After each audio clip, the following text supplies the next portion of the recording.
Hola, ¿se ve la pantalla? Sí, se ve. Ya, gracias. Bueno, vamos a continuar con el tema de lo que viene a ser... Oh, que estoy acabando de emitir, se me fue, casi lo cierro. Vamos a continuar con el tema del metabolismo de hidratos de carbono. ¿Para cuándo habíamos quedado? Para el día de aquí, nos vemos el 1 de febrero. ¿A qué hora quedamos? ¿El horario, por favor? ¿A qué hora quedamos el 1 de febrero? A las 12, doctora. Buenas tardes. Buenas tardes, a las 12, ya, gracias. Es que estoy tomando tantos exámenes que estoy confundida ya con la fecha y con los horarios. Ya, perfecto, gracias. Bueno, habíamos visto la glucólisis en la clase anterior, donde es importante, establecimos en qué lugar se llevaba efecto. Habíamos visto que las primeras fases, la glucólisis tiene dos grandes fases, una primera fase que invierte energía, una segunda fase que obtiene energía. Se da como producto dos piruvatos, se obtienen equivalentes reductores y se obtiene ATP también, obviamente, por un proceso que se llama fosforilación a nivel de sustrato. La obtención de ATP, independiente de la cadena respiratoria y de la fosforilación oxidativa o la generación de esas moléculas de ATP, se llama fosforilación a nivel de sustrato. Habíamos visto que existen tres grandes enzimas reguladoras de la vía de la glucólisis. Cuando hay alteraciones a nivel enzimático en la vía de la glucólisis, generalmente se proyecta en un paciente como casos de anemia hemolítica. Si son problemas enzimáticos, de seguro que son de origen genético, porque sabemos bien que las enzimas son sintetizadas en proteínas y tienen como molde el ADN. Entonces, cuando hablamos de un desorden a nivel enzimático, generalmente hablamos de una alteración en el código genético. Entonces, se ha establecido que las patologías relacionadas con esta vía metabólica generalmente son o pueden ser alrededor de alguna deficiencia de alguna enzima que se traduce finalmente en diferentes tipos de anemia hemolítica, que no vamos a entrar en los detalles, simplemente entrando a lo más relevante. Así también dijimos que el piruvato puede convertirse o se habla en una encrucijada metabólica porque a partir de él se puede entrar al ciclo de Krebs, porque es la única manera a través de la cual los hidratos de carbono ingresan al ciclo de Krebs. Es a través de lo que viene a ser justamente el piruvato, que se convierte en acetilcoenzima A por descarboxilación oxidativa.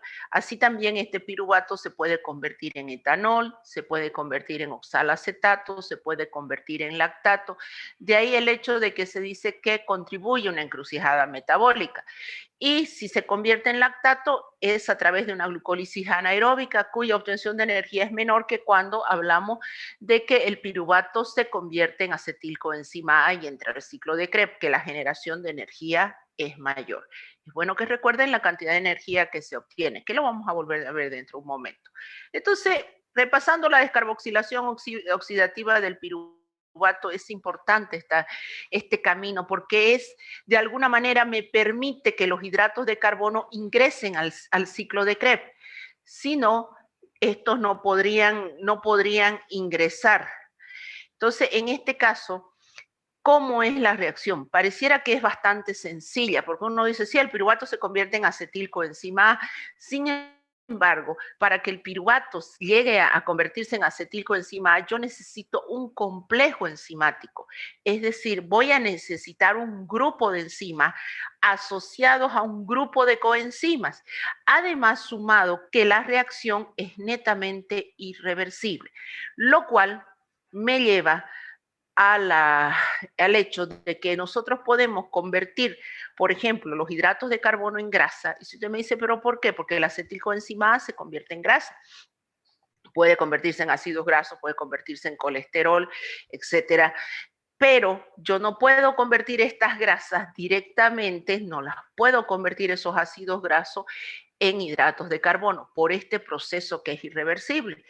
los ácidos grasos por un proceso de beta-oxidación me dan como producto acetilcoenzima A, y decir que a partir de la acetilcoenzima A yo voy a obtener piruvato, voy a entrar a la vía de la glucólisis o a la síntesis de hidrato de carbono, eso no es factible porque esta vía es netamente irreversible. Entonces, ¿cuáles son las enzimas que participaban? Piruvato descarboxilasa, dihidroxilipoil transetilasa, dihidroxilipoil deshidrogenasa, estas asociadas al fosfato de tiamina, al pirofosfato de tiamina, ácido lipoico coenzima A, el FAT y el NAT. Todas estas coenzimas que hacen posible, el ácido lipoico después lo pueden encontrar como lipoato también en alguna bibliografía. Todas estas tienen que estar presentes para el buen funcionamiento. Se habla de que un defecto o una deficiencia, o se ha establecido, por ejemplo, que una deficiencia de la tiamina nos ha llevado a una alteración justamente del componente o de este proceso de descarboxilación oxidativa. Es el único que hasta ahora se ha establecido. Y se decía que la deficiencia de esta coenzima ha manifestado una alteración en este tipo de reacción. Entonces, es importante recordar que el hecho de que existan las coenzimas que son derivados de vitaminas, no se olviden, y el hecho de la deficiencia de vitaminas se va a traducir o se puede traducir más propiamente de la tiamina en un defecto en el complejo piruvato deshidrogenasa. Todos estos funcionan como un engranaje.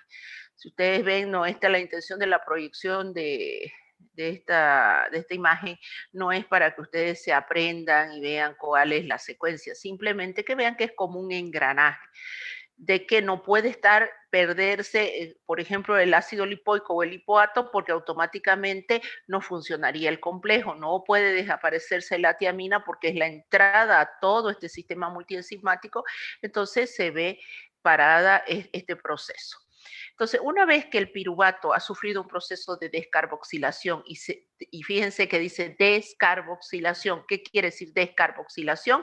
Es quitarle un dióxido de carbono, por eso el producto en esta reacción es la acetilcoenzima A más dióxido de carbono, descarboxilación oxidativa, y dice irreversible del piruvato.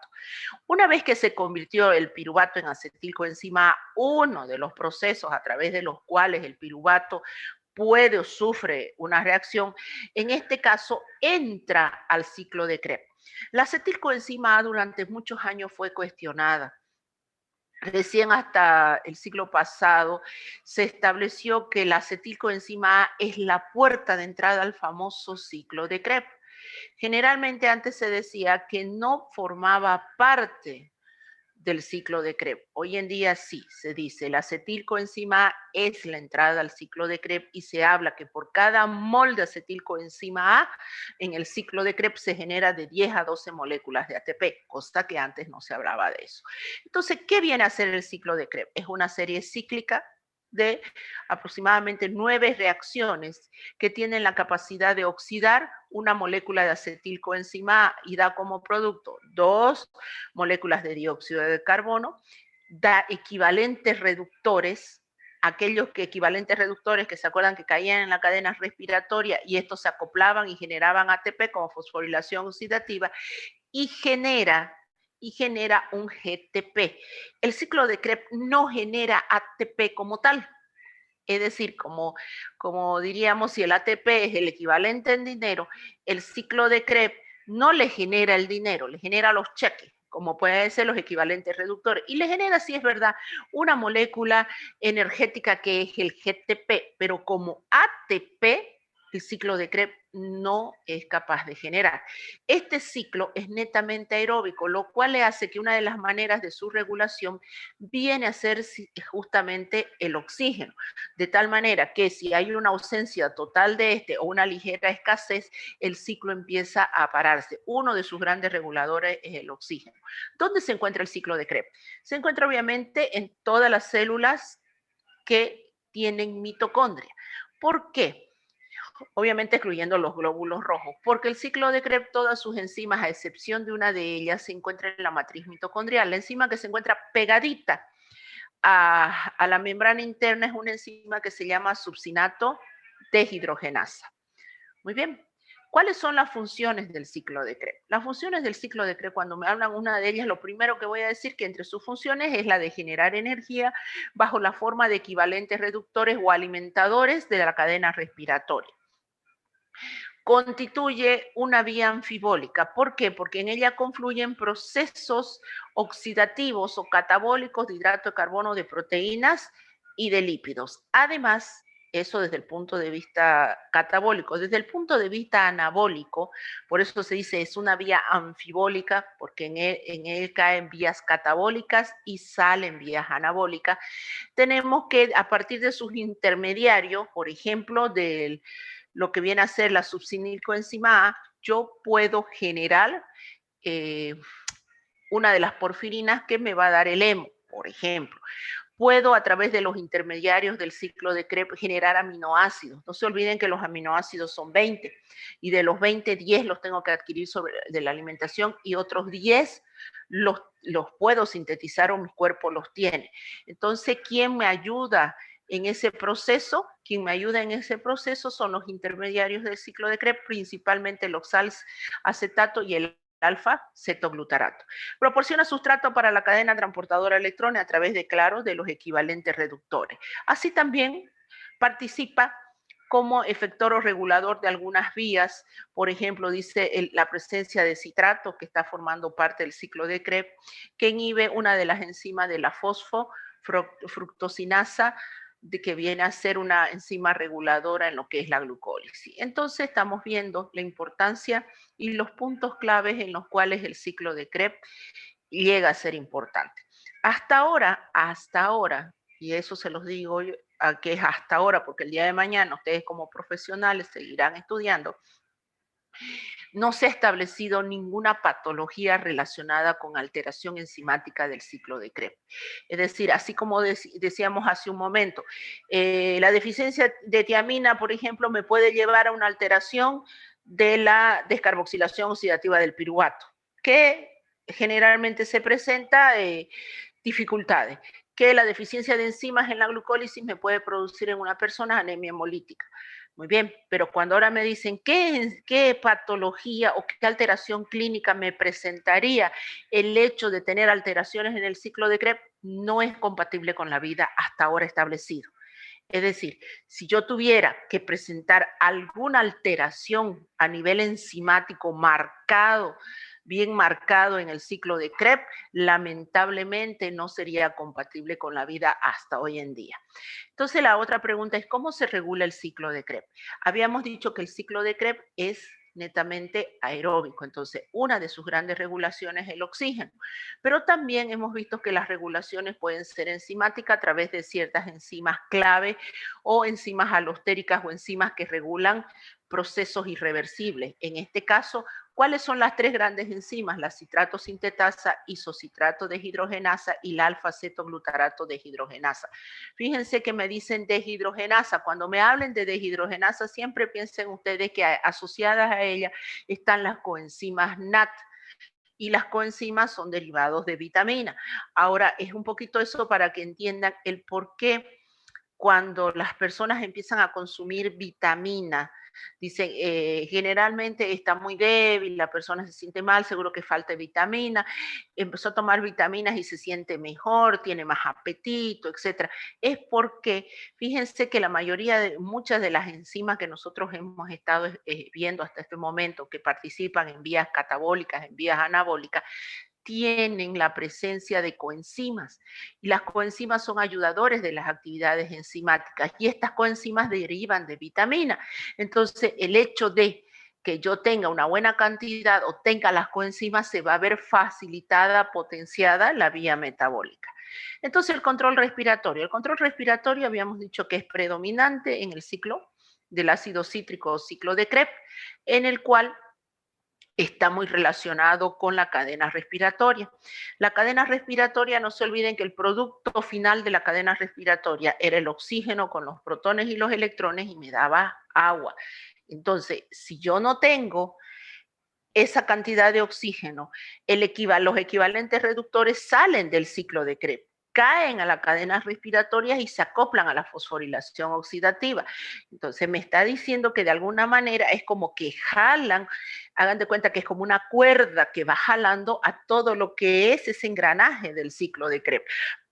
Además, ¿qué es lo que me va a hacer falta en este ciclo de Krebs? Me va a hacer falta, obviamente, las presencias de los NAD y FAD.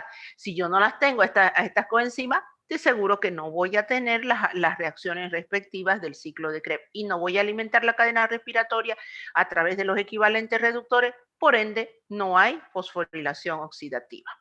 Entonces, ¿qué otra cosa más lo que tenemos que considerar aquí? La presencia del ADP, el ADP que es necesario para la fosforilación de ciertas reacciones y obviamente después para sintetizar ATP.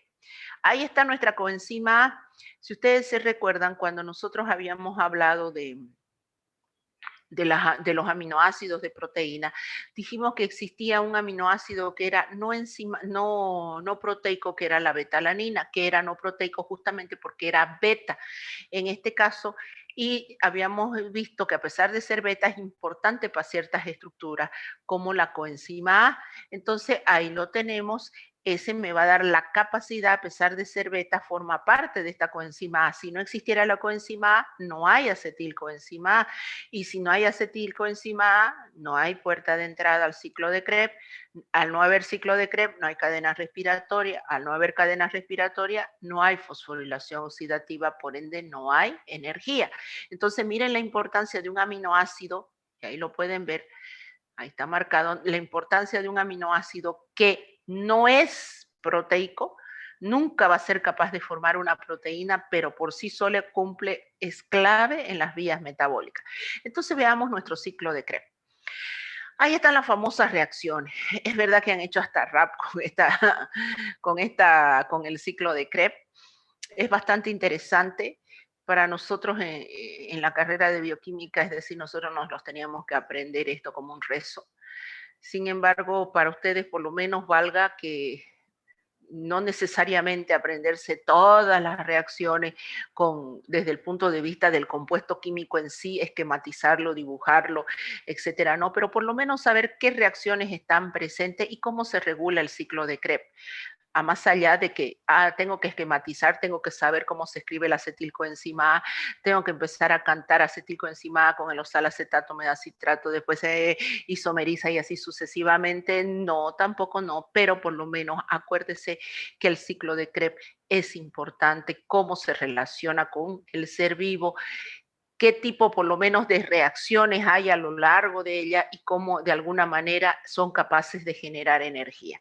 Entonces empecemos. La acetilcoenzima A es la puerta de entrada al ciclo de Krebs. Este sufre un proceso de condensación con el oxalacetato. Entonces acetilcoenzima A con oxalacetato se condensa y me da citrato. ¿Qué enzima está presente ahí? La citrato sintetasa, y obviamente para que se dé esa reacción yo necesito la presencia de agua. El citrato se convierte en isocitrato, de ahí que se llama ciclo del ácido cítrico o ciclo de los ácidos tricarboxílicos. ¿Por qué se dice tricarboxílico? Si ustedes vieran la estructura del citrato, tiene 3 ácidos carboxílicos. Y si ustedes dicen, ¿cuál es el ácido carboxílico? ¿Se acuerdan de los ácidos grasos y la cabeza polar que tenía carbono, oxígeno, oxígeno, hidrógeno? Eso es un ácido carboxílico. Entonces, el citrato son 3 de esos. 3. Entonces, o lo que nosotros cuando hablamos del ácido cítrico, por ejemplo, que está presente en las naranjas, etc. Entonces, el citrato sufre una isomerización. Esta isomerización es simplemente el paso de un grupo oxidrilo de una posición a otra y se convierte en isocitrato. Eso gracias a una enzima que se llama aconitasa que permite ese proceso de isomerización. Hasta ahí no ha sucedido nada raro. Simplemente se condensó el acetato con la acetil, me formó el citrato, del citrato se isomeriza, pasa a isocitrato. Ahora sí empezamos con lo más sobresaliente de este ciclo. Resulta que ese isocitrato sufre su primera deshidrogenación y pasa de isocitrato a oxalsuccinato gracias a una enzima isocitrato deshidrogenasa. Como la enzima es deshidrogenasa, ¿qué va a necesitar? una coenzima, en este caso la nicotinamida adenina-dinucleótido, conocida como NAD. La deshidrogenasa tiene que quitar un hidrógeno al sustrato, al isocitrato, para convertirse en oxalsucinato. ¿Quién lo hace? El NAD. El NAD no solamente que, bueno, transporta un hidrógeno, quita un hidrógeno y otro lo deja libre. Este NAD hidrogenado se conoce, como que hemos dicho, como equivalente reductor, y ese es el que va a caer a la cadena respiratoria. Cuando nosotros decíamos el ciclo de Krebs es alimentador de la cadena respiratoria, porque le llegan los NAD, los FAD hidrogenados, los equivalentes reductores. Aquí va el primero, el NAD hidrogenado. Entonces, la primera deshidrogenación del isocitrato con el oxalsucinato. Y fíjense que no estamos viendo todavía las reacciones que son netamente irreversibles. A su vez, el oxalsucinato se convierte en alfa-cetoglutarato gracias ahora a una descarboxilación. ¿Qué quiere decir descarboxilación? Quitarle un dióxido de carbono. Entonces le quito un dióxido de carbono. ¿Por qué? No se olviden que entre los productos del ciclo de Krebs tenemos dióxido de carbono, GTP, equivalentes reductores. Entonces ahí está el dióxido de carbono producto del proceso de la respiración. Va la primera descarboxilación. Vamos a una descarboxilación oxidativa. En la descarboxilación oxidativa nosotros vamos a pasar de un alfa-cetoglutarato a una succinilcoenzima A gracias al alfa-cetoglutarato deshidrogenasa. Que otra vez, ¿qué es lo que vamos a tener? Un equivalente reductor NAD hidrogenado, que va a caer a la cadena respiratoria. Ahora, ya una vez que tenemos la succinilcoenzima A, la succinilcoenzima A se convierte a succinato gracias a que el GDP capta un fósforo y se convierte en GTP. Ahí está el guanosin-trifosfato. El guanosin-trifosfato es una molécula altamente energética que después se pueden convertir en ATP, pero no es ATP. ¿Estamos de acuerdo? Es como si fuera otro tipo de cheque. Si nosotros decimos que el ATP es el dinero contante y sonante y estamos diciendo que el ciclo de Krebs me genera cheques porque los equivalentes reductores son los cheques que después caen al banco, aquel banco que viene a ser la cadena respiratoria y acoplado a la fosforilación oxidativa, háganse de cuenta que la fosforilación oxidativa son aquello, todo el personal administrativo que hace posible que ese cheque se traduzca en plata contante y sonante, que es el ATP. Bueno, el equivalente reductor hasta ahora, el ciclo de Krebs no me ha dado más que puro cheque. NAD, fíjense, NAD, los equivalentes reductores que van a caer a la fosforilación, a la cadena respiratoria. Ahora el succinilcoenzima A. La succinilcoenzima A hemos dicho que se convierte en succinato, ¿y qué es lo que me libera? Me libera GTP. No me está liberando el ATP, me está liberando guanosin-trifosfato, pero me está liberando una molécula energética.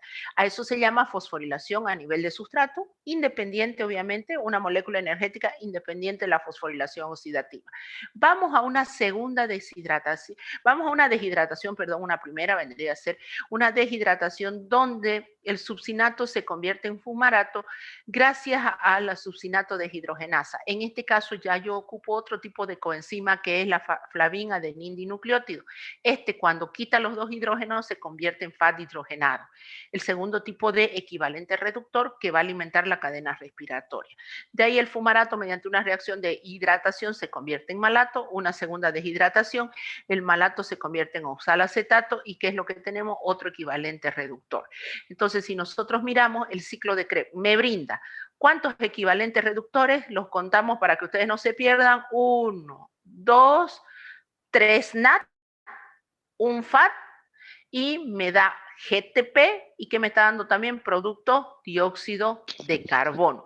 Entonces, cuando me dice cuáles son los productos del ciclo de Krebs, yo diré los productos del ciclo de Krebs,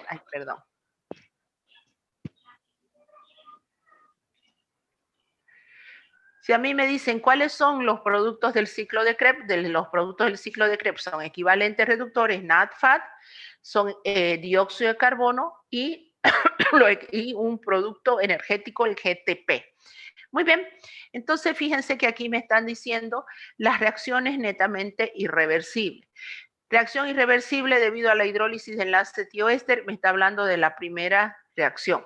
Otra reacción irreversible gobernada por una enzima alostérica tenemos el caso del isocitrato cuando se convierte en oxalsucinato y tenemos una otra reacción fuertemente exergónica irreversible cuando el alfa-cetoglutarato se convierte en succinilcoenzima A.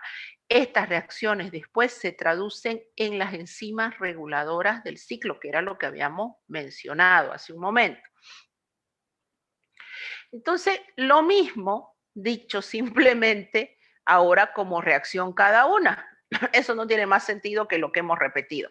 Acetilcoenzima A se condensa con el oxalacetato que me forma citrato, el citrato se convierte en isocitrato, este isocitrato se convierte en oxalsucinato por una primera deshidratación y así sucesivamente tenemos las 9 reacciones que completan el ciclo del ácido cítrico.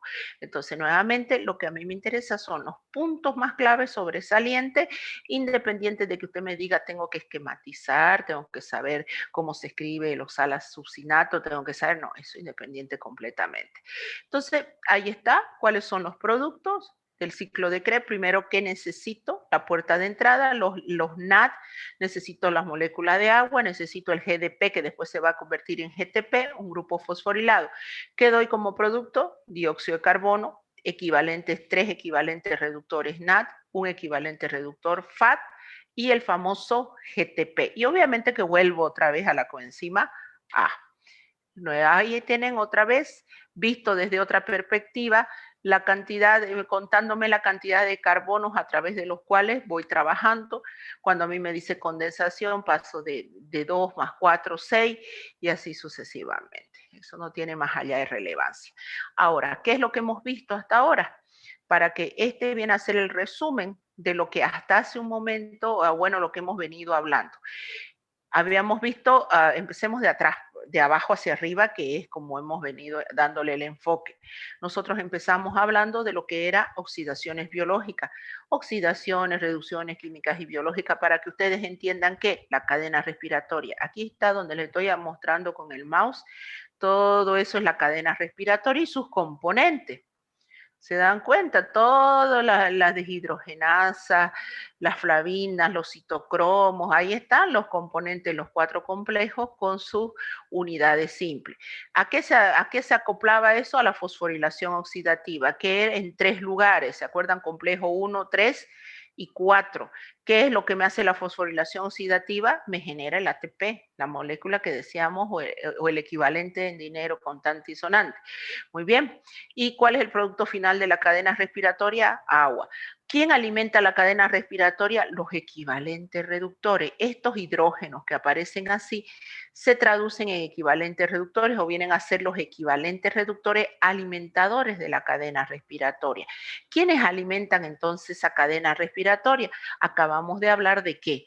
Del ciclo de Krebs. ¿Se acuerdan que dijimos? El ciclo de Krebs tiene 3 equivalentes de reductores de tipo NAD, un equivalente reductor del tipo FAT, todos estos alimentadores de la cadena respiratoria.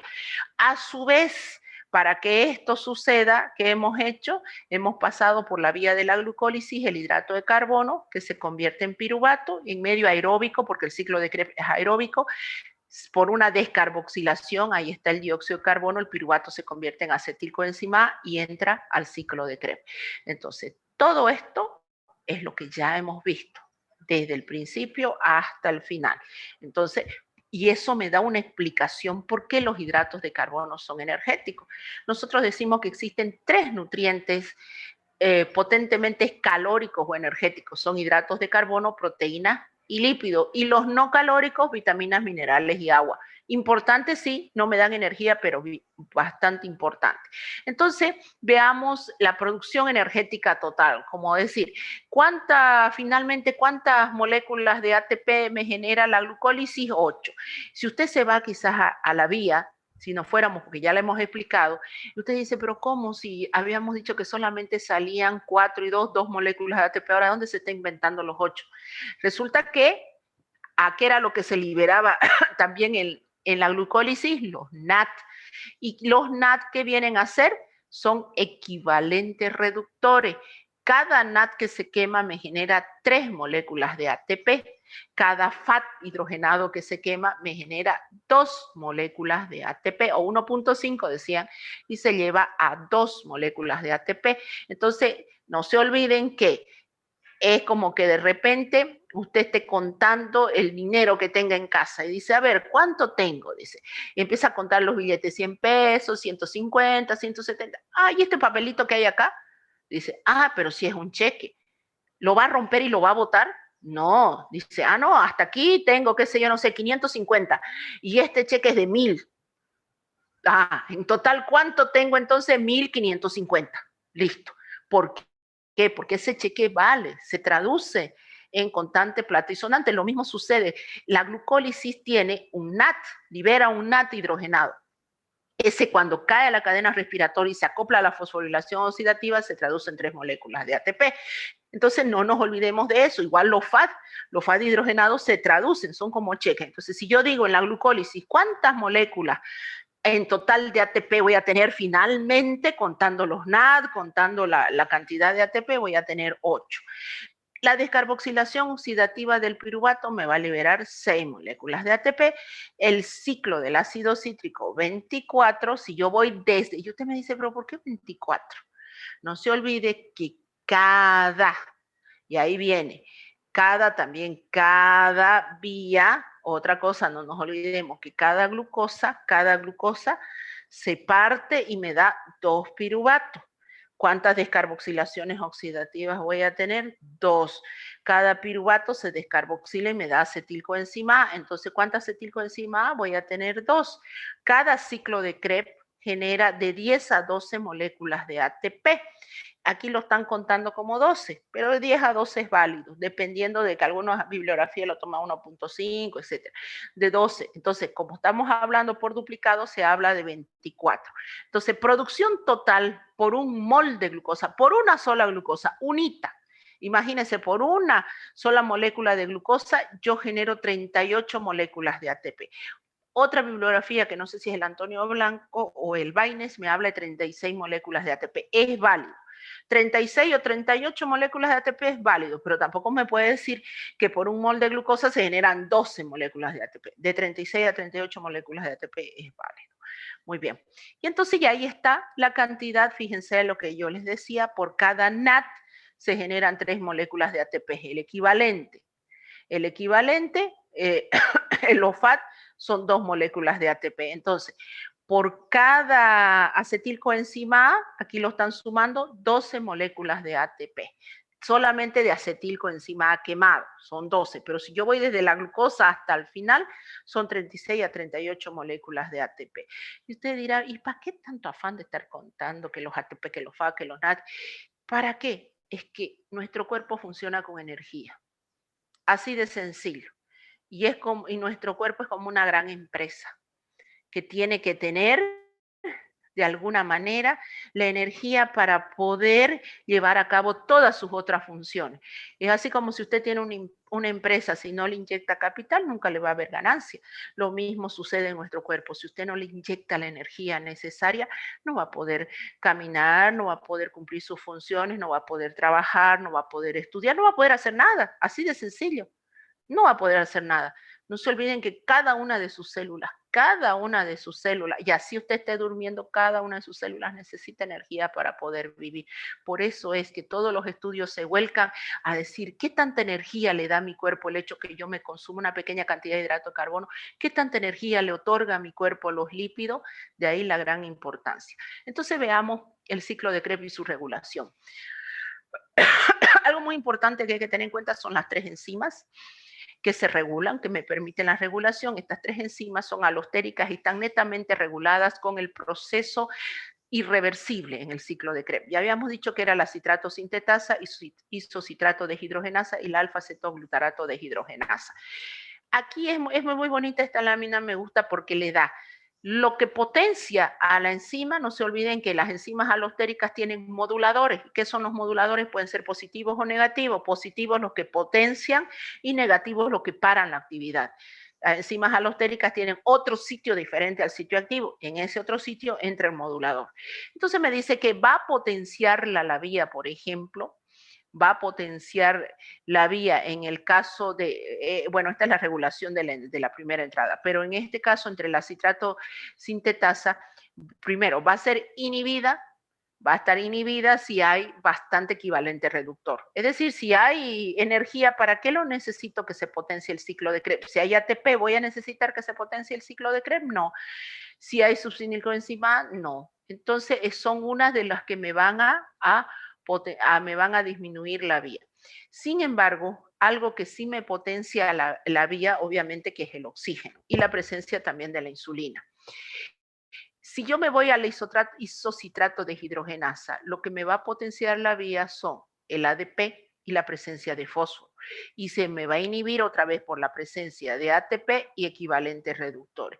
Dicho de otra manera, si ustedes se fijan, el ciclo es parado, es inhibido por la presencia de ATP y equivalentes reductores. Todos ATP y equivalentes reductores preferentemente.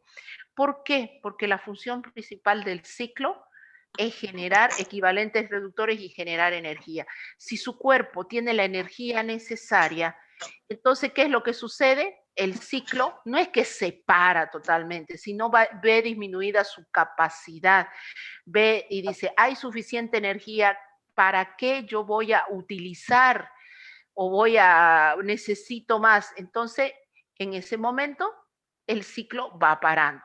Pero si yo necesitara la energía, yo voy a necesitar ADP, voy a necesitar fósforo, voy a necesitar calcio, que me favorece los procesos de entrada de todo lo que viene a hacer ese intercambio o los sistemas de membrana. Los sistemas de membrana funcionan bastante bien ante la presencia de este ion. Entonces, fíjense ustedes, ahí están las tres grandes enzimas reguladoras. Eso sí lo tienen que saber, las enzimas reguladoras del ciclo de Krebs, porque si usted me dice, ¿tengo que saber todas las enzimas? No, pero por lo menos acuérdese que son 9 reacciones, acuérdese que existen 3 grandes enzimas reguladoras y que se regula también por la presencia de oxígeno, se regula por la presencia de las coenzimas y obviamente de la presencia del ADP y del fósforo. Muy bien. Entonces hemos hablado de lo más sobresaliente. Ahora, hasta ahí llegamos con el ciclo de Krebs, dónde se produce, cuáles son sus reacciones, cuál es su importancia, funciones, etc. Vamos a ver algo que es importante continuando con lo que venía a ser la glucólisis. La glucólisis habíamos dicho que se da mediante 2 procesos, aeróbico y anaeróbico, por eso su gran importancia, porque esta vía le permite sacar al cuerpo, obtener energía en procesos donde la cantidad de oxígeno ha disminuido, pero en este caso el piruvato no entra al ciclo de Krebs. ¿Por qué no entra al ciclo de Krebs? Porque eso se da siempre y cuando haya oxígeno. Pero si el oxígeno está en escasez o está en disminución, lo que yo voy a obtener va a ser que el piruvato se convierta en lactato. ¿Qué es lo que suele ocurrir cuando nosotros, por ejemplo, se nos acumula mucho ácido láctico a nivel de músculo? Generalmente el glucógeno el glucógeno muscular se degrada o se rompe para dar energía a nivel de músculo. Y lo que se suele generar ahí es una glucólisis de tipo anaeróbico. El glucógeno se rompe, me libera la glucosa le da energía a mis células musculares, pero generalmente en una deficiencia o una disminución de oxígeno y me lleva a la acumulación de ácido láctico. Esto nosotros generalmente lo vemos o lo percibimos cuando vamos a hacer una actividad física por primera vez o por primera vez digo que llevaba usted como 10 años sin ir al gimnasio y decide ir, o llevaba 5 años sin ir al gimnasio y decide ir a hacer, digamos, convertirse en la chica fitness del año y dice, empiezo enero y no pasa de este año y soy la chica fitness 2021-2022. Entonces va al primer día y resulta que ni siquiera se va a hacer aeróbic, se va a meter a hacer calistenia de entrada. Y usted lo más alto que levantaba la pierna eran las gradas en su casa. Y resulta que allá la mandan a saltar. Y la mandan a saltar no a una altura de 1 centímetro. Porque se supone que si usted se inscribe a esos cursos, pues tiene una alta resistencia, tiene una buena capacidad física, etc. Pero usted jura que del año 2021 no pasa que se convierte en la chica fitness. Entonces se va. O dice usted, varón, dice, no, yo voy a tener un cuerpo que Arnold Schwarzenegger va a quedar un poroto al lado mío. Dice, y se va usted. El primer día, nomás el otro día del 1 de enero, que todos empezamos con la idea de que ese año nos ponemos las pilas, entonces va y se inscribe y se va. Bueno, pues resulta que va el primer día y los siguientes 3 días no quiere ni pisar el gimnasio. ¿Por qué? Porque le duele todo. Porque le duele todo el cuerpo. Como generalmente dicen, me duele hasta el cabello. Dice. Pero ¿por qué es esto? Porque generalmente, claro, nosotros vamos y no tenemos la cultura física de ir a respirar adecuadamente, más a veces da vergüenza preguntarle a los instructores, da vergüenza, o uno decide llegar y hacer sus cosas, dice, si todos pueden, yo también, dice, y resulta que ese que está haciendo a su lado lleva como 2 años practicando, pero usted jura que lo va a hacer igual o mejor, pues bueno, entonces hace un desgaste, y sumado que no respiramos adecuadamente, que es lo que sucede cuando nos ponemos, por ejemplo, a hacer abdominales y dice, cuando se hace bien los abdominales, porque esos abdominales que se levanta el cuello, todos los hacemos, ¿no ves? Pero levantar el tronco con los músculos abdominales y hacerlo como unas 50 veces, generalmente es para la persona que lleva sus meses practicando y lo hace tranquilamente. Y usted lo ve al instructor como levanta, como este, y dice, pero si eso es fácil. Va a la primera y a la tercera le está templando los músculos abdominales. Si lo está haciendo bien el ejercicio, pero si está moviendo los músculos del cuello, nomás el cuello para arriba y para abajo, obvio que puede hacer 1000. Entonces, ¿qué es lo que sucede? Al hecho de respirar inadecuadamente, por eso muchas veces los instructores se paran a su lado y le dicen, tome aire, sople. No, pero usted se olvida a veces de soplar, tomar aire, está más preocupado en levantar el tronco, en hacer los abdominales, está más preocupado en saltar, que se olvida de que tiene que respirar adecuadamente, bueno, y hace un esfuerzo masivo a nivel muscular. Entonces, usted está provocando y sus músculos tienen que levantar contra un peso de la gravedad, sí o sí, porque la gravedad nos pega a la tierra. Y usted tiene que saltar, levantar esa gran masa contra esa fuerza de la gravedad, está obligando un gasto energético. Y ese gasto energético no está asociado al solo hecho de que usted lo está pensando que tiene que saltar, está asociado a un gasto que lo va a obtener a expensas de un glucógeno muscular. Muy bien, en ese momento, pues ese glucógeno muscular empieza a fraccionarse y empieza a liberar glucosa, sumado a que usted no está respirando adecuadamente, esa glucólisis se produce en glucólisis anaeróbica. ¿Y qué es lo que obtenemos? Acumulación de ácido láctico a nivel de ese tejido. Entonces, esa acumulación de ácido láctico obviamente que me va a llevar a ese día o al segundo día a un dolor, porque lo tenemos en gran cantidad. Pero se queda ahí. Si fuera así, pues nadie estaría yendo al gimnasio. Si se quedara el ácido láctico ahí, nos doliera los brazos, las piernas, los músculos abdominales durante todo el año 2021, no, nadie estaría volviendo al gimnasio. Entonces se va, tiene que salir ese ácido láctico, salir de la zona donde se ha producido en cantidad debido a la glucólisis anaeróbica, porque el piruvato se convierte en lactato, entonces tiene que salir. Y por eso dice acá, el músculo, cuando se encuentra en una actividad, porque cuando no hay un gasto energético, no, directamente simplemente se transporta, si hay un desgaste, se convierte en alanina y eso no hay inconveniente. El hecho es cuando usted provoca una glucólisis de tipo anaeróbica. En este caso, entonces, ese ácido láctico tiene que ser eliminado. Ese ácido láctico pasa a través de la sangre hacia lo que es el hígado. En el hígado vamos a ver dentro de un momento la vía de la gluconeogénesis. La gluconeogénesis es la síntesis de compuestos hidrocarbonados a partir de compuestos no hidrocarbonados.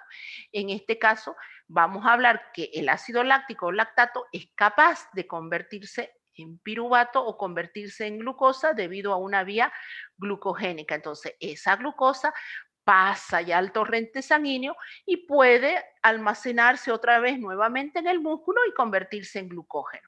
Entonces, miren ustedes, este ciclo que se llama ciclo de Cori, porque va así, se cierra y va del músculo al hígado y del hígado al músculo, fue descubierto por dos grandes investigadores que les llevó a ganar el premio Nobel en Medicina y Fisiología en 1947.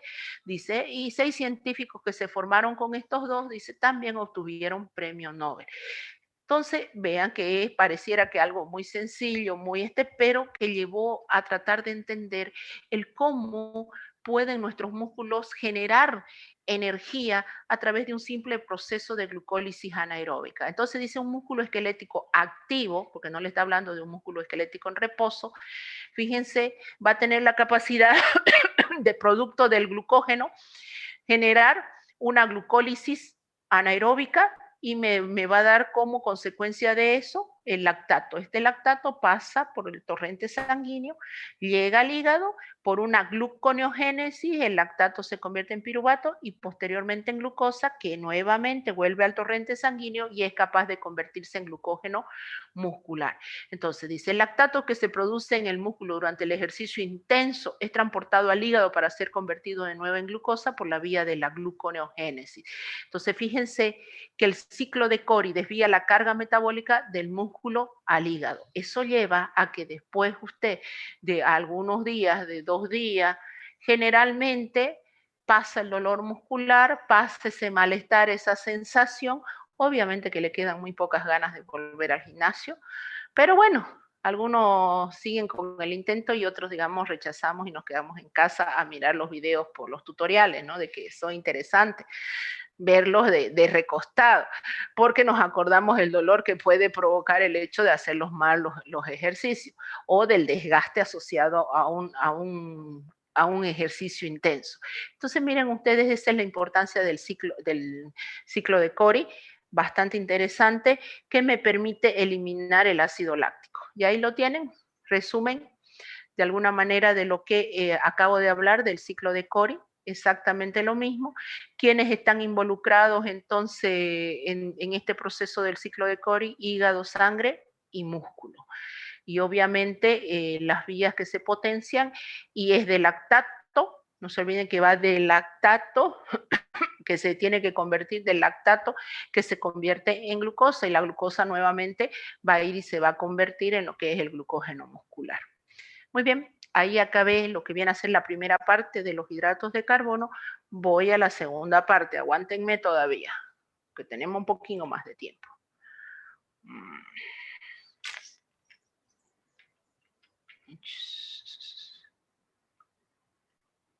Ay, no lo saqué, no lo saqué.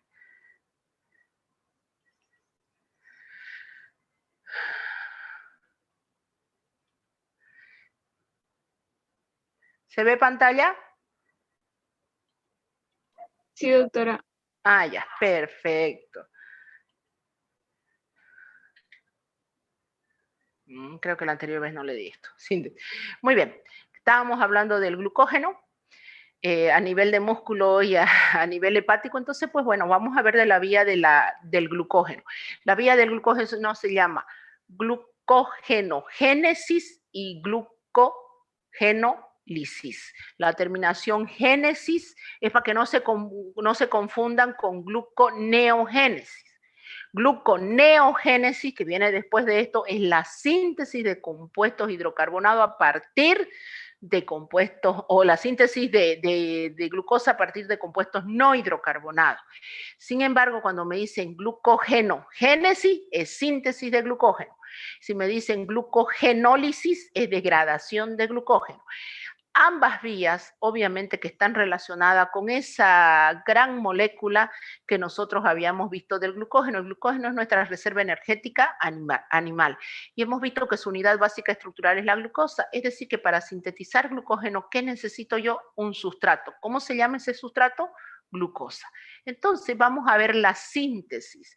Dice la glucogenogénesis o glucogénesis, como le dicen ahí en el músculo, se va a producir por la acumulación, obviamente, como una reserva energética debido a nuestro cuerpo después de consumir un alimento rico en hidratos de carbono. Si yo no consumo el hidrato de carbono, obvio que no voy a tener la reserva energética.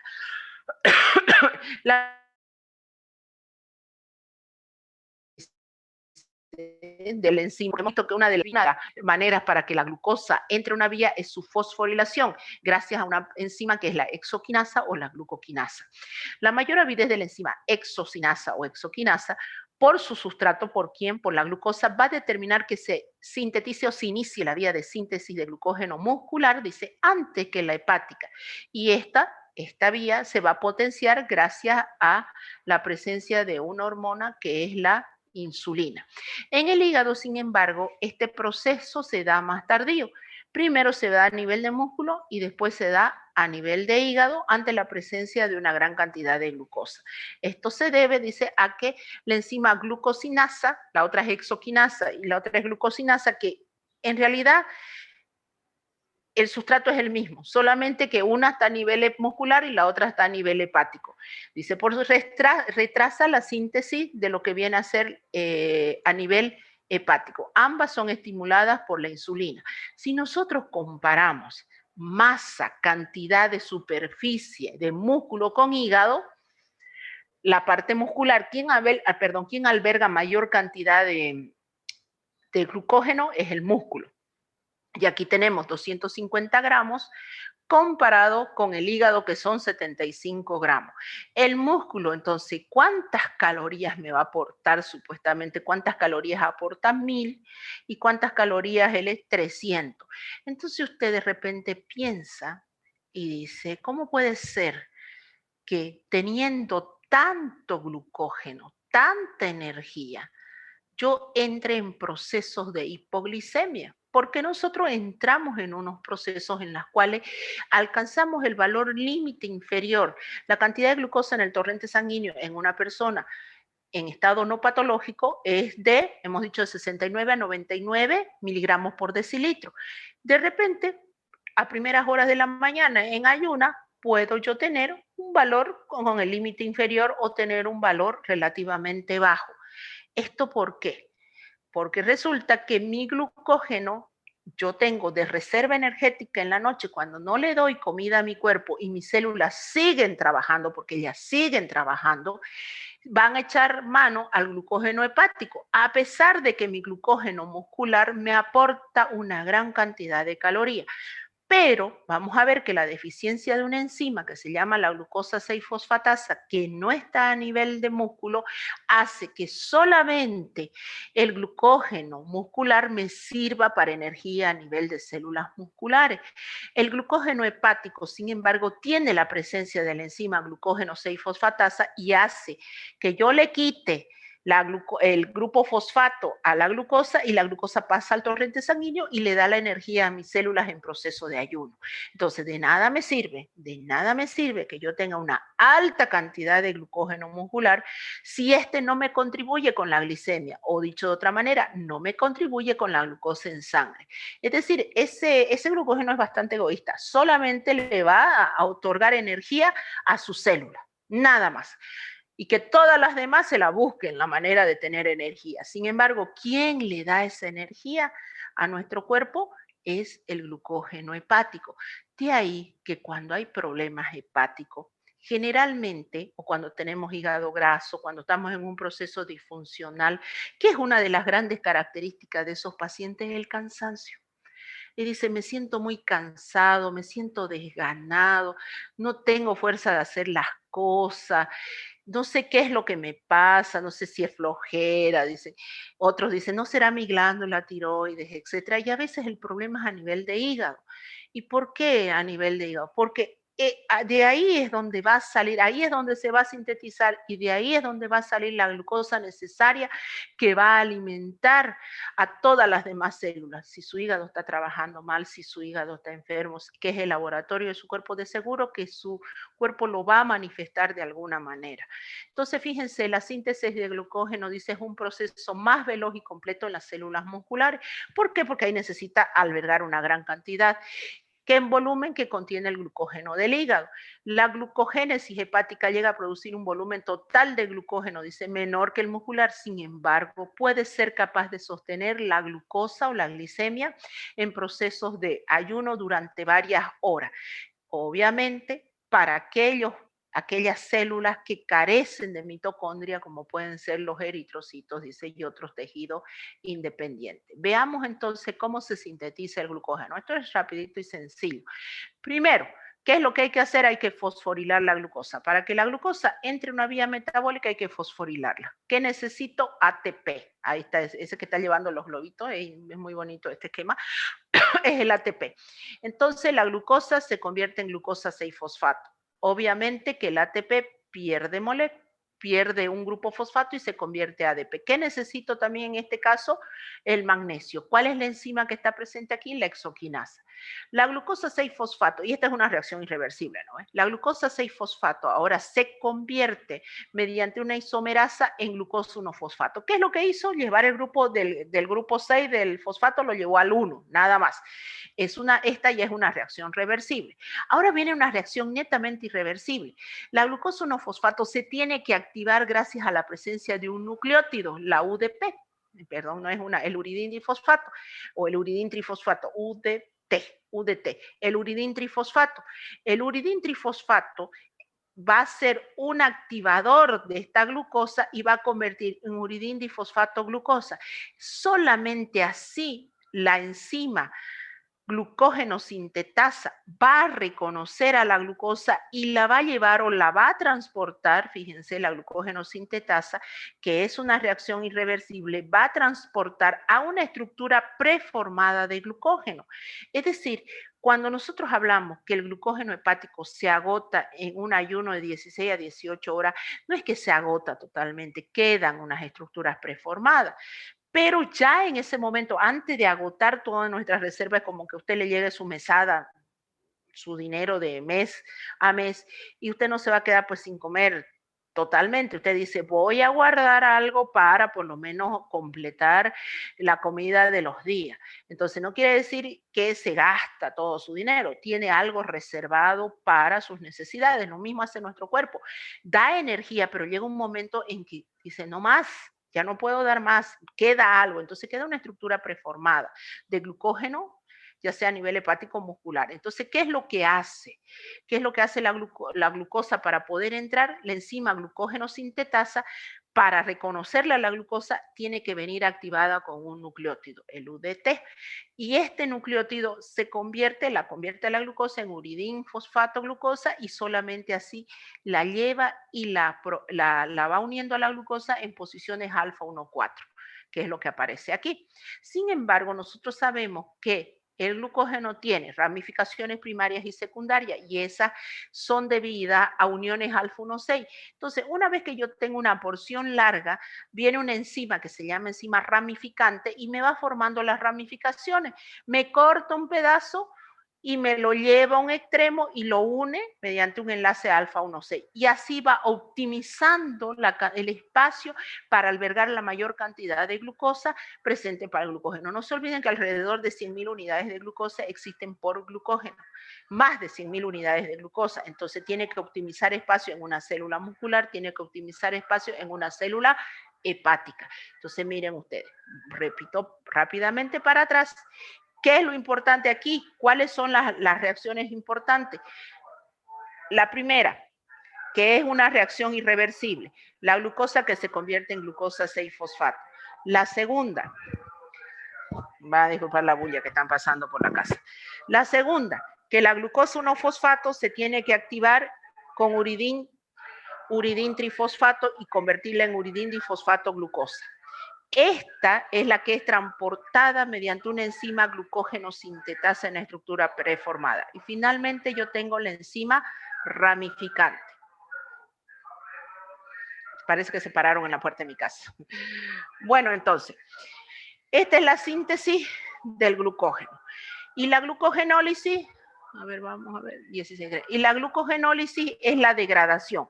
En este caso, como dice, el músculo aprovecha su reserva ante la menor falta de energía. Su producto final es la glucosa 6-fosfato para consumo interno. Carece de esta enzima, es decir, si yo voy ahora a degradar ese glucógeno, ¿por qué no me va a alimentar la glicemia el músculo? Porque carece de la enzima glucosa 6-fosfatasa. ¿Quién estimula? Así como la síntesis podía ser estimulada por la insulina, resulta que la degradación puede ser potenciada por la adrenalina en casos de estrés. Y eso se ve. Si alguna vez usted ha sentido miedo o ha tenido sensación de que está en peligro su vida o ha pasado por una situación de estrés bastante grande, es como cuando si de repente usted ve que un perro bravísimo viene a morder, lo que es lo primero que hace uno correr. Entonces, y usted cuando va a pegar una trotada, quizá se tira una cuadra en una hora para trotar, pero resulta si ve que su vida está en peligro, De repente puede que 10 cuadras las troten en cuestión de 2 minutos y uno dice, ¿y por qué? ¿Por qué sucedió eso? Porque justamente esta hormona, la adrenalina, funciona en esos momentos de estrés y esta hormona es importante, es potenciadora de la vía de la glucogenólisis o el rompimiento del glucógeno para obtener energía principalmente a nivel muscular.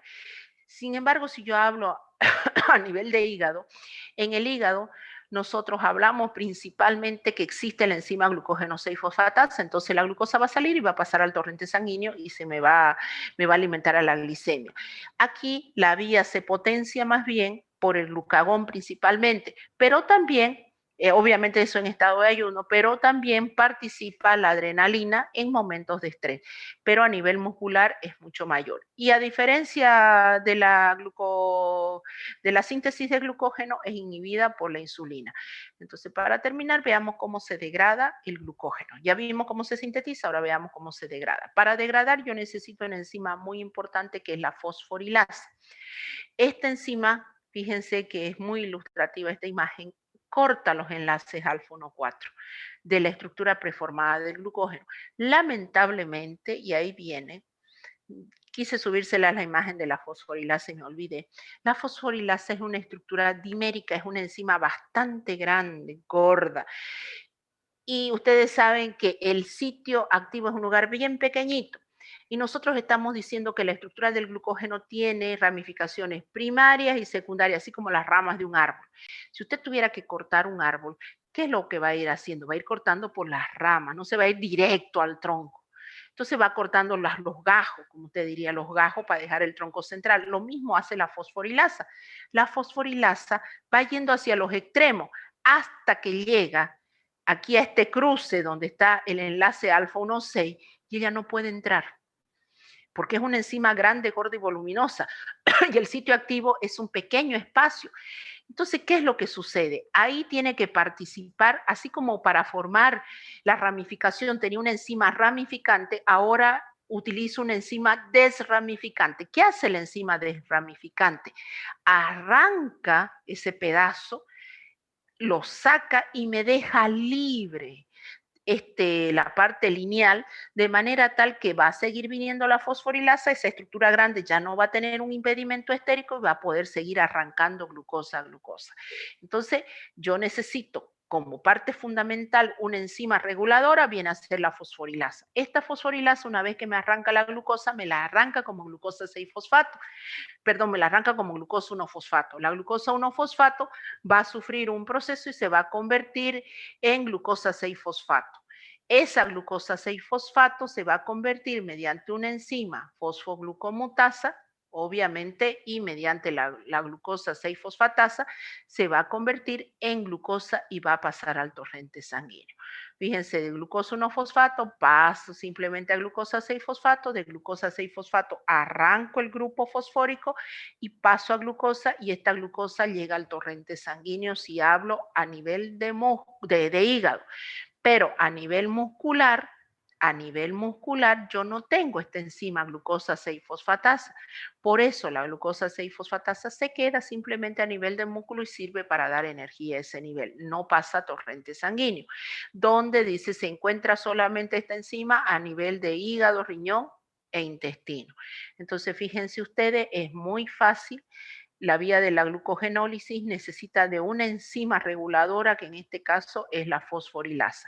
Entonces, la regulación del metabolismo del glucógeno se realiza a través de dos enzimas. Para la síntesis, la glucógeno-sintetasa, que se acuerdan que era la que transportaba a la glucosa activada con la UDT o UDP, después glucosa. Y la glucógeno-fosforilasa, que es la que corta cuando yo necesito degradar o romper la estructura del glucógeno. Y las hormonas que participan, vamos a tener que la adrenalina y el glucagón favorecen la degradación del glucógeno y la insulina estimula la síntesis de glucógeno. Entonces, la regulación en la abundancia, el efecto de la insulina, en la escasez, el efecto del glucagón y en el estrés, la adrenalina. Y aquí tienen un resumen de las diferentes hormonas a través de las cuales se regulan la glucogenólisis o la degradación, para que actúen estas hormonas, tienen que haber sus receptores, por si acaso. En caso de que nosotros hablamos de que no existen los receptores, decimos que esto tiene la hormona tiene una actividad muy pobre bajo ciertas funcionalidad, ya sea como activador, iniciador, si no están presentes los receptores hormonales. Y bueno, y ahí me voy a quedar para que de ahí veamos las enfermedades relacionadas con la síntesis del glucógeno, así como habíamos dicho que no existen procesos patológicos relacionados con el ciclo de Krebs, que existen sí procesos patológicos relacionados con la glucólisis, con la descarboxilación oxidativa del piruvato. Cuando hablamos de la degradación y de la síntesis del glucógeno, existen 8 alteraciones, obviamente de origen genético también, porque son problemas enzimáticos. Vale decir, no me voy a contagiar de alguien que tenga o que tenga la enfermedad de Pompe. No, simplemente es un niño que nació con la deficiencia de una enzima. Por lo tanto, eso le va a llevar a problemas de glucosa que puede, miren, llevarle hasta una muerte temprana. Dice, acumulación, fíjense, la alfa-1,4-glucosidasa no me va a permitir o me va a alterar la estructura del glucógeno. Voy a tener alteraciones a este nivel, obviamente que no voy a tener energía, mi cuerpo no va a tener energía. Estoy hablando de un niño de mal pronóstico que no puede llegar a una persona adulta, porque se nace con eso, no es que se contagia. Muy bien, muchachos. Una maratón, me falta una sola clase para concluir todo lo que es el metabolismo ya de hidrato de carbono, eso lo hago la próxima semana y hasta ahí tendríamos nuestro tercer examen parcial, pero el día lunes al mediodía, el primero, vamos a rendir el examen. Les voy a encargar para ese día, por favor, hojitas, porque le van a sacar foto, van a escribir, les voy a encargar una buena foto, por favor, porque lo que yo no lea, no lo voy a poder traducir, sus jeroglíficos también, así que por favor traten de escribir claro, nítido, mejor si lo hacen con lapicero, porque el lápiz no se ve, lo pueden hacer con lapicero, bien, y no sé cuántas preguntas haré, no voy a hacer muchas, tampoco porque no me va a dar para revisar demasiadas, capaz que sean 2 o 3 preguntas, 2 o 3 casos clínicos, dependiendo, y eso lo van a subir ustedes, sus respuestas, digamos, por ejemplo, si usted la pregunta 1 la sabe, responde, la pregunta 2 no sabe, 2 pone una raya que no la hizo, la 3, digamos, y continúa, y ahí acabó, digamos, suponiendo que sean 3 ejercicios, y listo, le saca la foto, me saca la foto, les voy a mandar el link para que nos conectemos, pone su cámara, todo, una vez que usted vaya a subir la foto, dice, voy a subir mi foto, me estoy desconectando, listo, la sube y tiene que subirlo en el lapso, ¿sí? Porque si se pasa el tiempo, no le acepta tampoco la plataforma la foto. La puede escanear, le puede sacar foto, le puede sacar PDF, lo acepta todo, no les pongo límite en cuanto a eso. Lo único sí que les pido es que me hagan una foto nítida. Yo ya reviso exámenes en química analítica que les mando 3 ejercicios y ellos resuelven cada hoja con su nombre completo, registro, su firma, porque hoja que no llegue así con foto yo no la reviso. Ustedes no van a necesitar 3 hojas porque esto no es como esos ejercicios que se tiran 1 hora los pobres resolviendo. Entonces, ustedes simplemente responden a la pregunta, si tiene un inciso A, la respuesta, no necesitan pasar la pregunta a la hoja, no. Usted, si se le pregunta cuántos años tiene, no va a poner cuántos años tiene y yo tengo 18 años, no. Usted pone, ¿cuántos años tiene? 18 años. Inciso B, ¿cuánto mide? 1,70 m, listo, no voy a escribir cuánto mide, así que les voy aclarando, cosa de que usted responda. Si usted no sabe alguna respuesta, le pone una raya.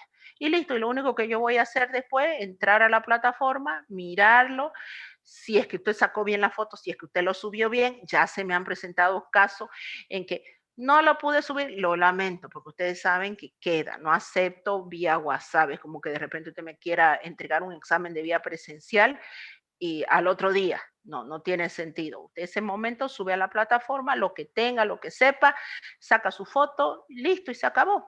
Más allá de, yo creo, de unos media hora no va a ser.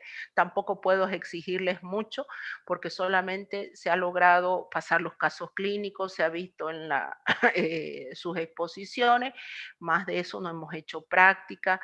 Los auxiliares en su defecto han podido hacer lo máximo que han podido, lo poco que han podido. No se olvide que ellos también son estudiantes.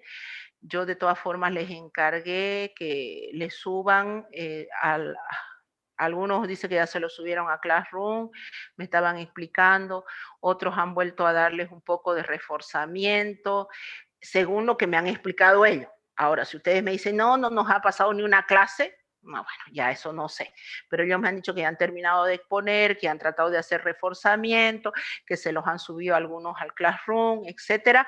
Bueno, cada uno de ustedes con cada uno de sus auxiliares tienen su metodología. Entonces, para unos bien, para otros mal, etcétera, pero la ventaja de ellos es que ya han pasado muchos de ellos por la asignatura. Bueno, sí o sí para ser auxiliares tienen que pasar por la asignatura, pero otros ya han pasado hasta un tercer año, digamos, están en cuarto, quinto año. Entonces, la ventaja de estos auxiliares, que es lo que yo siempre les digo a ellos, la ventaja es que a los chicos les pueden enseñar qué es lo que realmente para ellos les es indispensable que manejen, porque se dan la idea que llegan a un tercer año y la docente de semio se queja porque, no me saben ni siquiera el valor de una glucosa, no me saben ni siquiera qué parámetros pueden medir en una función hepática, no tienen ni idea de qué es una muestra de orina, digamos, cosas así. Entonces uno, como en la parte de bioquímica que damos nosotros hoy, no saben ni qué es pH, dice. Entonces nosotros quedamos traumados y decimos, pero ¿cómo? Pues si no hemos pasado un mes dando clases de equilibrio ácido-base, ¿y cómo puede ser que lleguen a un tercer año y les preguntan de equilibrio ácido-base y no tienen ni idea? Entonces todos esos detalles, y ellos ya lo pasaron por eso, entonces muchas veces les refuerzan y les dicen, esto tienen que aprender porque después van a tener inconveniente con esto, con esto. Entonces esa es la ventaja de tener auxiliares en los años superiores o que ya están cursando los últimos años. Muy bien, muchachos, creo que... Doutora, una Sí. pregunta ¿Cuál sobre será? los exames. Es porque yo no soy muy buena en esas cuestiones digitales. Uno Ya. queda en Zoom y manda pelo teléfono la foto. ¿Cómo será? Usted le saca la foto con el teléfono y lo sube a la plataforma. En ese momento. Sí, en ese momento. No tiene que esperar que se cierre, porque el examen se va a abrir, digamos, me voy a inventar una hora. Si es a las 12, se abre a las 12. Estoy inventando. Se abre a las 12 y pongámosle, se cierra a las 12 menos 20. En ese lapso, de las 12 a las 12, a la 1 menos 20, perdón, a la 1, pongámosle de 12 a 1, ya, para. De 12 a 1. Usted responde las preguntas, abre en el Moodle, le va a dar un Word y va a ver, pregunta 1, 2, 3. Entonces usted agarra y responde en esa hoja. Respuesta de la 1. La 2 no la sé, pongo una raya. 3, respondo. Le saco foto en esa hora, antes de que se haga la hora. Si usted dice, bueno, tardé 10 minutos en hacerlo este examen, le saca la foto, lo sube a la plataforma y se acabó todo. Ya. Yo tengo que bajar los modelos, ¿no? En mi teléfono. Claro, tiene que tener. Ya. Gracias.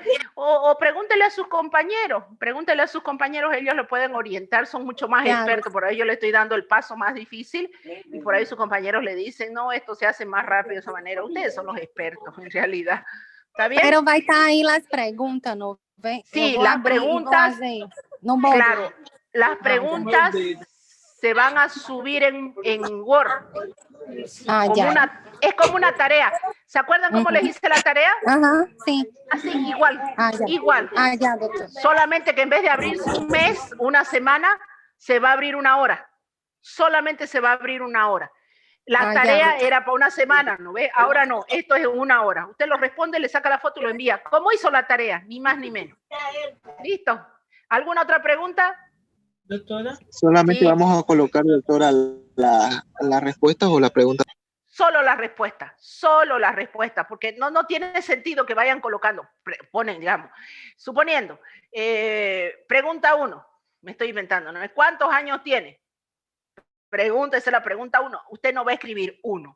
¿Cuántos años tiene? Y después va a poner respuesta. Yo tengo 18 años. No, eso no va a colocar. Es decir, no va a colocar directo la respuesta. Respuesta de la 1. Tengo 18 años. Listo. Fecha de nacimiento. Tanto del tanto del tanto. La pregunta 2, digamos. Pregunta 3, ¿cuánto mide? No sé, o le pone una raya. La 3 no la sé, pone una rayita. Listo. Le saca la foto y lo sube a la plataforma antes que se cierre. Porque se cierre ese examen, así como cuando se le cerró, cuando tenían que presentar el cuestionario, las tareas que le enviaba y después decían, ¿cómo hago para subir? No me lo acepta. Se cerró, se cerró. También han rendido, creo, de ese estilo, han rendido en salud pública, no sé qué han estado rindiendo de esa forma, que suben fotos. Exactamente lo mismo. Simplemente Doctora, que ¿y cuándo nos va a dar los ponderados? ¿Con cuánto estamos entrando? Más los trabajos y todo. No. Yo necesito, miren, ustedes van a rendir recién el primero, ¿no ve? Pero si ya tienen su primer parcial, usted tiene su segundo parcial, los auxiliares me tenían que dar su nota de exposición que estoy esperando. No tenemos más que 2 notas hasta ahora. 2 notas.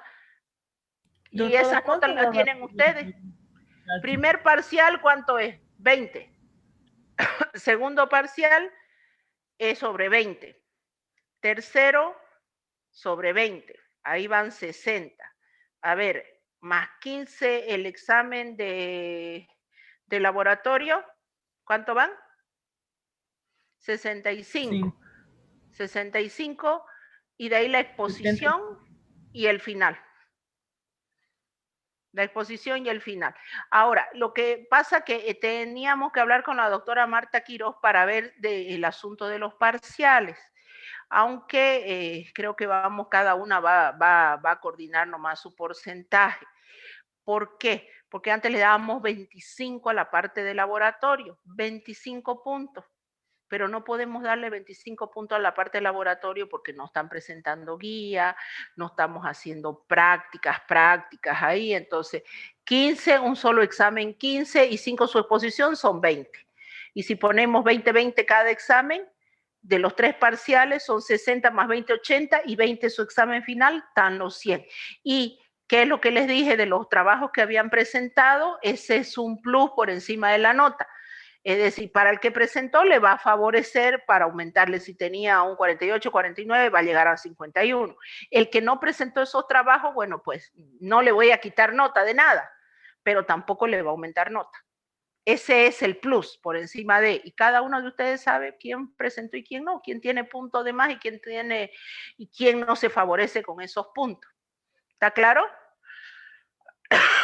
¿Sí? Sí, doctora, gracias. ¿Alguna otra pregunta? Sí, ¿Estamos todos bien? Bueno, ahora sí. Sí. ¿Qué? Hola. No bueno, doctora, la hora del examen. ¿Podría decirme, por favor? Al mediodía. Gracias, doctora. Al mediodía. Listo. Bueno, entonces les voy a mandar el link, sí, yo les voy a mandar el link para que nos conectemos para el examen. ¿Las preguntas serán de las exposiciones o de teoría también entrará? No, de las exposiciones, sobre lo que ustedes han expuesto, los casos clínicos preferentemente. Los casos clínicos, entonces, sería. Los casos clínicos, preferentemente casos clínicos. Gracias. No lo he hecho todavía. Pero no van a ser muchas tampoco, porque como es de desarrollo, doctora, no les puedo hacer 20. Sí. Hola. Una pregunta, en caso de que si en algún caso el internet falle y se salga todo de la clase, ¿cómo para volver a entrar? ¿Cómo le haríamos? Ay, caramba. Como que se sale de... No, si es que falla el internet, si se sale de Zoom y si nos salimos de Zoom, así sin querer. No, pero yo voy a estar conectada, pues yo los vuelvo a hacer ingresar y va a tener que volver a entrar al Moodle. Va a tener que volver a entrar al Moodle. ¿Se da cuenta? Va a tener, porque usted va a tener pongámosle 45 minutos para responder. Si en esa, o dependiendo de las preguntas, no sé, ni lo he hecho todavía, no, tengo que calcular el tiempo, suponiendo que sea 45 minutos, y en esos 45 minutos se le perdió, es decir, se desconectó, sí o sí tiene que ver la manera de conectarse, porque se cierra ese examen y usted no va a poder ya después subir nada. Ahora, si se les desconectó ese rato y usted dice, bueno, conseguí otra vez, se consiguió la señal en 5 minutos, he logrado entrar, obviamente que yo voy a estar acá pendiente mirándolo, me pide la admisión y usted va a tener que entrar a la plataforma, solamente que perdió sus 5 minutos, digamos, va a tener que volver otra vez a entrar a la plataforma, va a tener que ya eso, ya, y usted dice, bueno, perdí 5, 10 minutos hasta que ingresé, pero ya subo mi foto, subo esto y se acabó. Pero si no logra conectarse y listo, no logró subir nada, ya no logró subir nada, pues ¿qué vamos a hacer ya? Y una pregunta, doctora, y dijo que lo iba a mostrar en Word todas las preguntas, ¿no es verdad? Y Claro. en caso de que en esos 5 minutos, por así decirlo, ya pasaron como 1 o 2 preguntas, pongámosle esas 2 preguntas, ¿se pierden o las va a volver a dictar para el que se desconectó, para el que perdió el internet? No, si es así como la tarea, es como el cuestionario. Es como, O todas las preguntas van a estar ahí claro, en una sola hoja y en Word aquí en pantalla. Ajá, todo así como su cuestionario va a ser. Ahí entonces, pues, si se desconecta por alguna razón, las preguntas no se las pierde, van no, a no seguir se ahí. las pierde, no se las pierde. Lo ideal sería que no se desconecte. Sí. Lo ideal sería que no se desconecte. Ya, O sea, doctora, vamos a tener ahí las preguntas y nosotros solamente vamos en una hoja, vamos a poner 1, digamos, y Y ponemos la la respuesta. respuesta. 2 Ajá, y 2 la respuesta. 3 no la sé, pone una raya, porque me lo tienen que hacer en secuencia. No es que pongo la 3, no, voy acá, voy a poner el inciso A de la 1, más abajo voy a poner el inciso B de la 2, o abajo coloco la 2, no. Eso, ese de barajuste así yo no lo voy a revisar. Por eso les estoy diciendo, porque encima que cuesta revisar en este. Usted, arriba su nombre, bien, su nombre completo, su registro y su firma, porque también si me aparece una foto sin nada de eso, ni la miro yo. Se los digo porque ya corrijo exámenes así, de ejercicios de desarrollo en química analítica. Entonces ponen 1, desarrollé bien la respuesta, directo la respuesta, tal y tal y tal, escribo nítido con lapicero, todo, porque tiene que salir nítido. La 2, sigo la 2, no la sé, 2, una raya.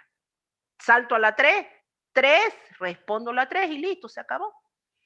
Y subo la foto inmediatamente, antes que se me corte la señal o se me corte el internet o se corte el examen, porque el examen si está programado, me estoy inventando, para media hora, usted en esa media hora escribe, en esa media hora saca la foto, la sube, chao. Terminé, me voy, listo, y se acabó. Y el trabajo es para mí que me tengo que sentar a leer cada hoja que usted me envíe, cada plana que usted me envíe, de cada uno de ustedes.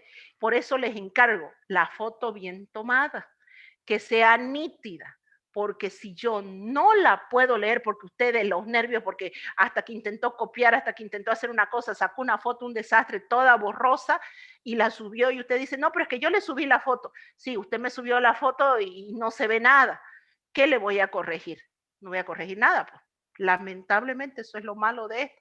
Entonces automáticamente yo lo que hago, les anexo abajo y le coloco, no se visualiza foto, y todavía le saco a la pantalla, y si usted me reclama se la envío y le digo, ahí está su foto, no la leo, no se ve. ¿Está Doctora, bien? entonces, ¿no sería mejor para darlo así como los exámenes parciales para no evitar eso? Sí, doctora. Porque hay otras personas, digamos, que tal vez no tienen un celular bueno o su cámara está fregada a la delantera y cosas así.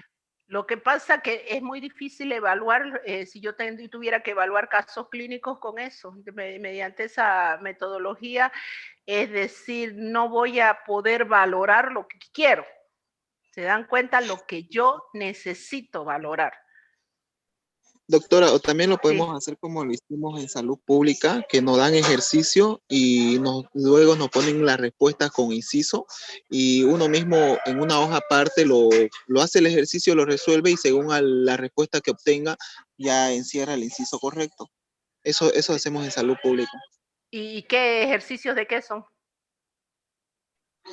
Son ejercicios, prácticamente ejercicios matemáticos, son los que nos da. Esto también podemos hacer. Pero es que esto no es matemático. Doctor, en bacterio, Esto no es matemático. Sí. En bacterio y en parasitología. En parasitología, por ejemplo, nos toma por Classroom. Ajá. Y en bacterio nos tomó por la plataforma de la...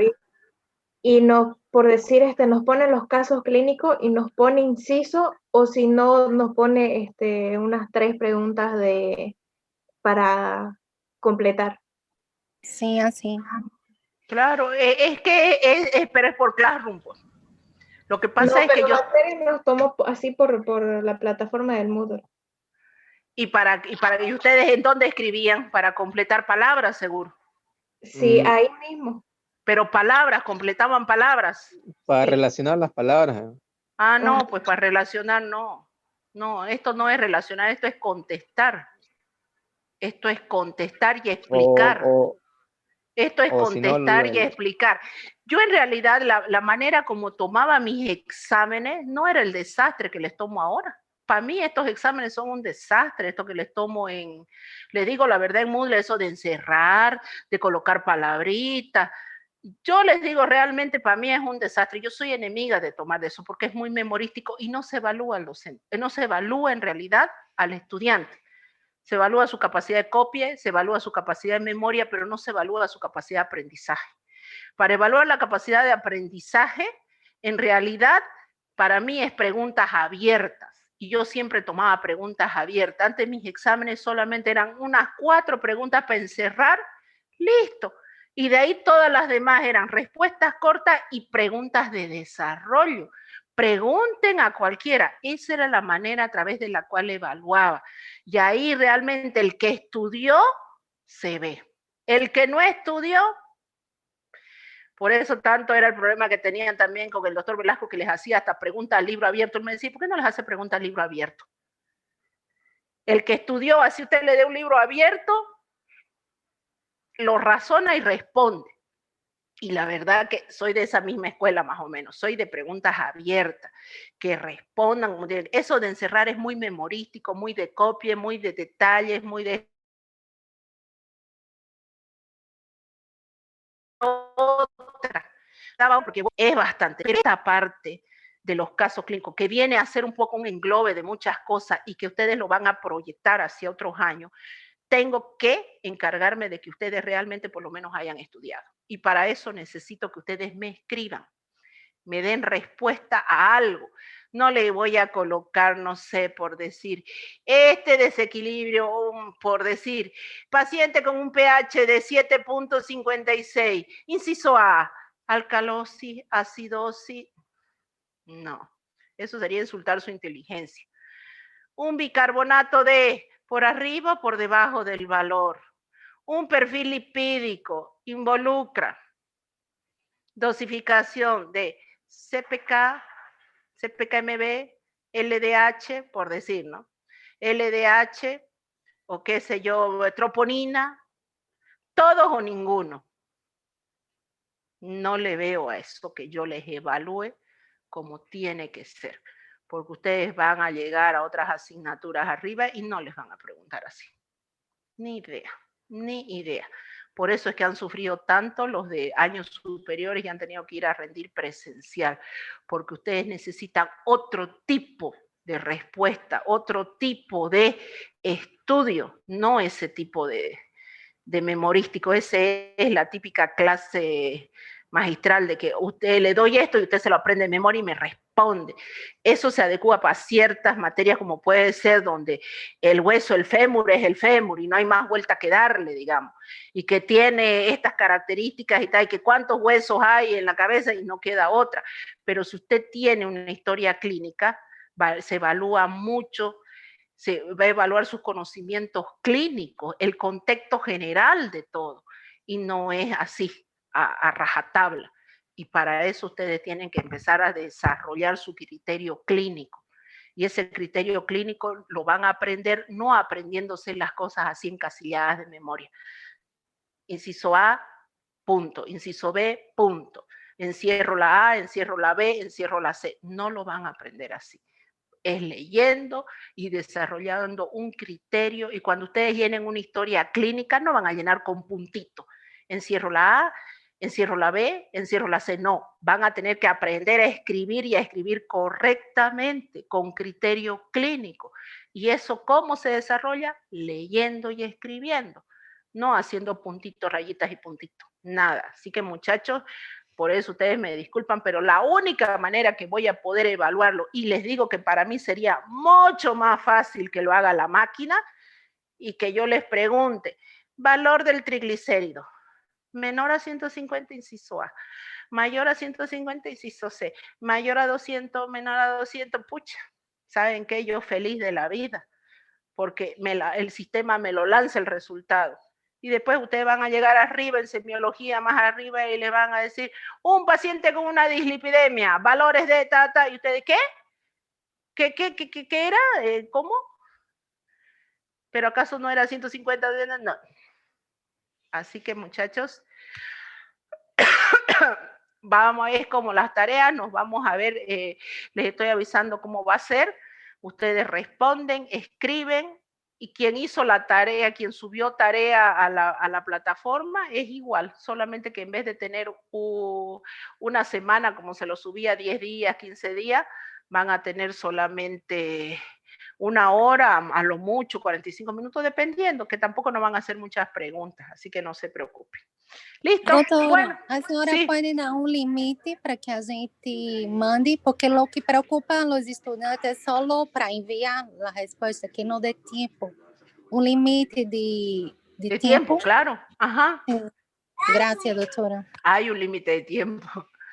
Ya, ahora sí, muchachos, tengo clase después. ¿Qué horas son? Y ustedes también tienen clase, creo. Ah, no, es el otro grupo el que tiene. Listo, entonces, nos vemos el día lunes al mediodía. Chao. Gracias, doctora. Chao, chao, hasta luego.